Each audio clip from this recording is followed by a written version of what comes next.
am so honored to be standing here in front of you because I know that your role is very important in building businesses, not only building businesses, but also building our country. Beyond the bamboo ceiling, because when I started 38 years ago, Richard, magpapakatotoo na ako. 38 years ago, I was the only woman in the industry that's in the management. Okay, next, Tessa. Ayaw. Okay, technical issue please. Okay, so I was the only one and I was like so young at the time with all these men. Di ko nga alam kung yung iba sa kanila patay na, hindi ko alam. But it was so difficult because they thought that I was just like, sino ba yan? Parang inutusan lang bumili ng suka sa tindahan. I was not taken seriously. And you know, when you are not taken seriously, what do? You have to work harder. You have to be stronger. You have to be resilient. And you have to adapt. I humbled myself and just took in, learned from them actually. I learned from them. But then, one day, I became the first woman president of the Air Cargo Forwarders Association. And that's breaking the bamboo ceiling. It took some time, and when I left, it was like adversity into opportunity because I'd really like to talk about adversities turning into opportunities. You've heard some of our women leaders who have been talking about what does it take? How come they are where they are right now? What made them who they are and how they have become to be such? I'd like to say that I looked at the 6 C's as my guiding principles. Character. Di bali na kung ano man, but character. Because character is what will define you. Character will reflect the decisions that you make and also the relationships that you establish. Character is doing what you have to do, knowing what's right and what's wrong, and still doing what's right kahit walang nakatingin. It takes discipline to be able to do that. And your moral compass. One time I was, that was early part of our years in business, in Airspeed. And we were given a project that was so huge. Huge! But then again, it was something that I was not happy about. Or checking my moral compass, parang teka muna, sandali, baka magka-problema. If I get into a problem, wipe out kami. So, not thinking short term, but thinking long term. Not thinking of yourself, but also thinking of the people around you. The people are depending on you, your family, the employees, and the other stakeholders. I did not take that project. And lo and behold, that project really failed. But I was given another project wherein I had a check on it and I was comfortable and it was a successful project. So I can say that not all opportunities are good opportunities. Sometimes some opportunities can be distraction. So it's very important to have that discernment and wisdom. I hope you can still understand me even if my voice is this way. You can? Thank you. And next is commitment. That's the staying power. Because if you are not intentional, you're not into it, you're not like, yung para bang aso na may buto tapos ayaw na talagang pakawalan yung buto niya. It's really being committed that will spell the difference. I did not have an easy journey in my business. There are so many ups and downs. And sometimes when you're down, you sometimes make a decision of, ayoko na. I cannot do this anymore. But that's when commitment comes in. That's when you really have to have that excellence in your DNA. Because when you are disciplined and you do things day in and day out and you're consistent, we're talking about consistency. You have to be consistent, because for me, being consistent is better than intensity. Just like our dean, you exercise. I started exercising at a latter age of my life because I wanted to live longer. I wanted to give more of myself, because if you're empty, there's nothing to give. So you really have to take care of yourself first for you to be able to give back. So I started exercising. Dati 2 hours. Wow, sakit na mga buto ko. Yeah. And then after that, after 1 month na lang. But what I did was doing it every day. Believe it or not, 20 minutes every day. And I've never felt better in my life since I started exercising. And I think our people from Airspeed can attest to that. I walk faster than them, right? And I move faster than them. So it's your staying power. How committed are you to really making sure that you see it through? Nothing is done when it's not done. And I always say, push. Push until something happens. Or better yet, pray. Pray until something happens. Number 3, connectedness. When you're connected to a source, to me, I'd like to be able to be connected with God all the time, because when I don't know what to do, I ask for a download of discernment and wisdom from Him. I'd like to stay connected with our people, knowing what they are doing, how's everything with them, not only in the business, but also in their love life. I don't want to be blamed that I make them work I make them work so much na nawalan sila ng love life. And that happened. So, relationships, what are you building? Are you building it based on transactions alone? Or are you building relationships based on trust? Trust is not overnight. It takes time. That's why 38 years of being in business, or even 30 years of being in business in Exigen, is not easy. And I really applaud you for that, Rhoda. I applaud those people who have been in business for a long time, because usually it's easier to give up and then do something else. But to me, I'd like to be able to say that some people say that the grass is greener on the other side. But to me, the grass is greener where you water it, where you are planted, where you can bloom, where you can grow. So if you're planted in the company where you are at and you're not happy, get out and do something else. But if you are planted in the company and you know that this is where you should be, stop whining, stop complaining, and do something that will help the company grow more. Because when the company grow more, you grow. Connectedness. I'm connected with my family. No matter how busy I am, no matter how things are, I am connected with my children.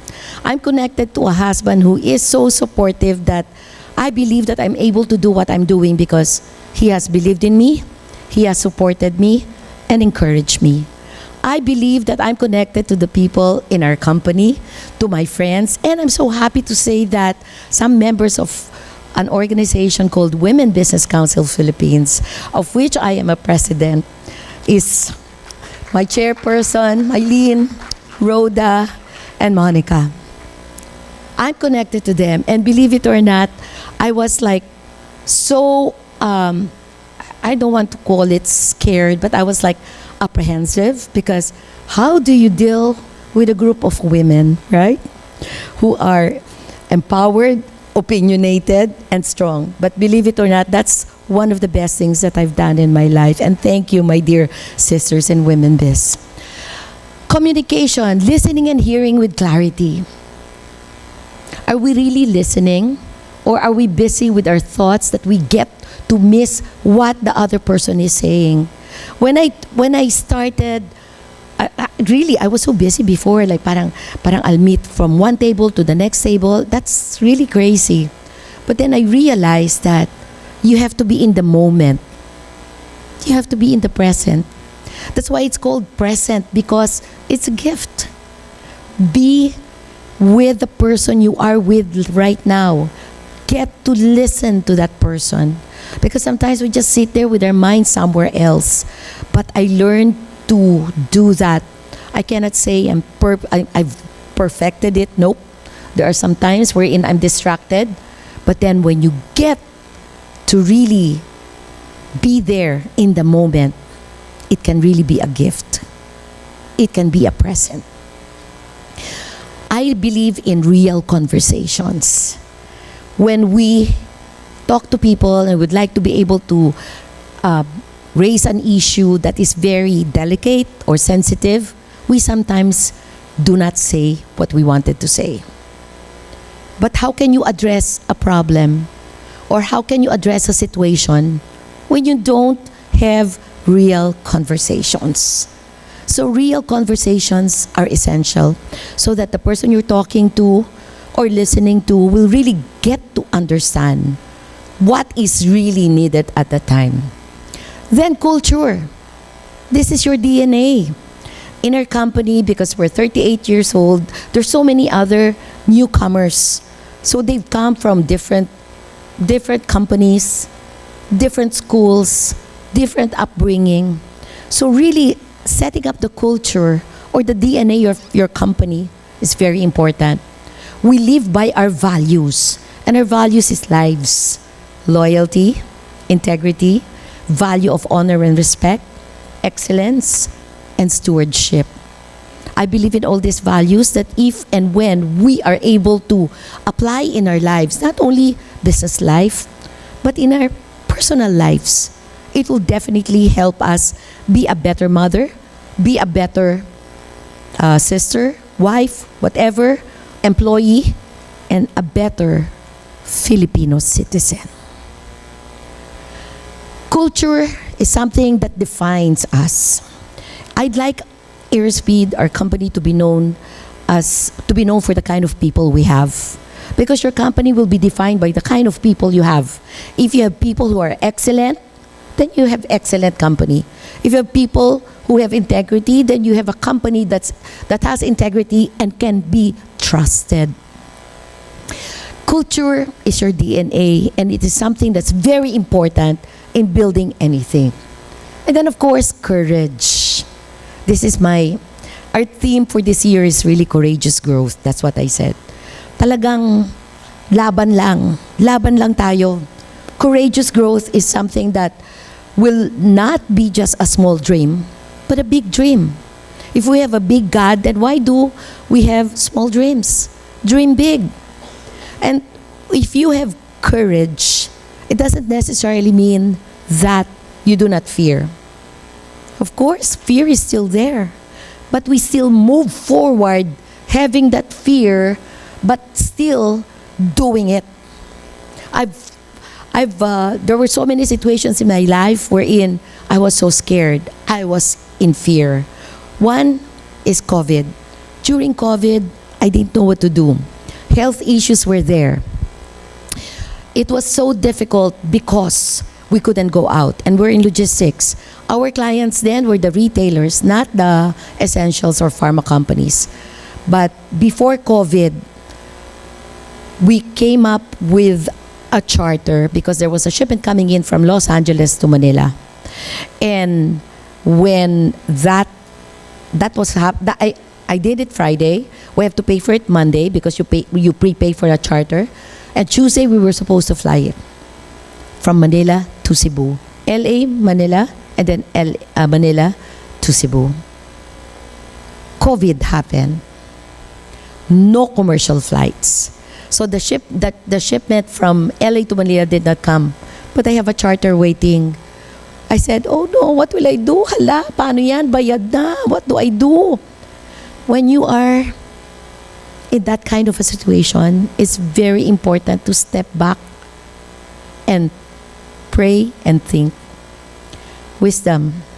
Teka, Ako lang naman ng eroplanong lalabas ng Manila to Cebu. Walang commercial flights, but I have a plane.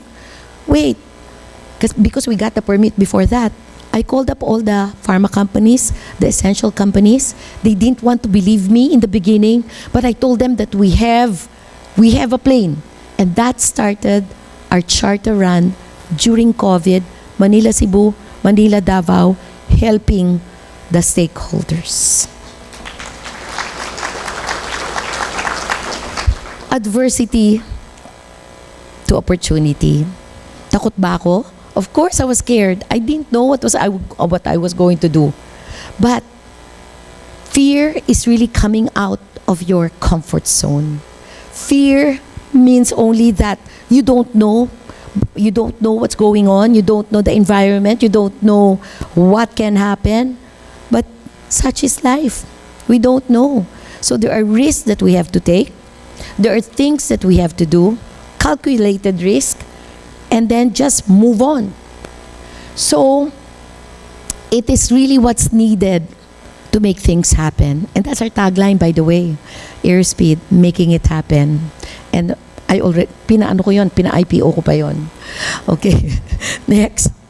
But you know what? When you have a tagline like that, and your people really know that's the tagline, I can tell you, they really make it happen. That's the brand promise. So, in short, advocacy for inclusivity. We promote inclusivity, diversity with the fair policies. Mentorship and education is very important for us. We really come up with education, trainings within the company. And of course, with women-based organization, we also have trainings, mentoring, and coaching, and helping the MSMEs, because we believe that the MSME is very important component of our country. Then we also have the network and collaboration. I believe that one is too small a number to be great. One is too small a number to have success. So you really need collaboration. And just like what you said a while ago, women helping women, great things happen. Then celebrate successes. If Monica said something about celebrating failures, it's good. It's really good, because to me, success is a series of failures. You don't get to success without failing. I've failed many times as well. But you know, when you fail, just get up and go and do it again. You cannot be discouraged by all those failures, or you wouldn't be here. You wouldn't be able to see the potential, or the maximum potential that God has really given you. So, celebrate failures, celebrate success. Next. So, in ending, Richard, you're happy I'm ending.